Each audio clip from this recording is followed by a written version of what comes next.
আমরা বর্তমানে আছি জাবেলালি রোডে, দুবাই থেকে, আবুধাবি থেকে আসিয়া Jebel Ali. Hello everyone, how are you? আপনারা সবাই কেমন আছেন?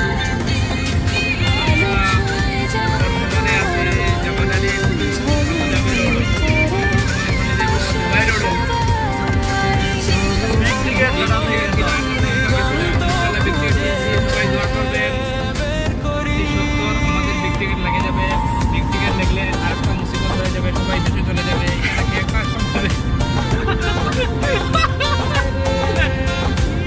কোথায় গেল লোক, কোথায় গেল?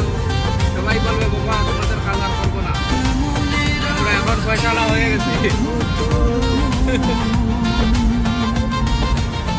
আমরা আর্মিদের স্যালারি দেওয়া শুরু করবো। তখন আর্মিরা আমাদের স্যালারি দিতেছে 1300 টাকা করে, তখন আমরা দিব 1500 টাকা করে, 200 টাকা বাড়াইয়ে দিব। পাহাড়ের চূড়ায় চলো, নদীর ঢেউয়ে ভাসো, প্রকৃতির ছোঁয়ায় হারিয়ে যাচ্ছে। বিশেষ করে আমাদের আফসার ভাই দেশে চলে যাইব, এদের বেশি টাকার প্রয়োজন। ঠিক আছে, এর ব্যাংকে বিয়া করতেছে।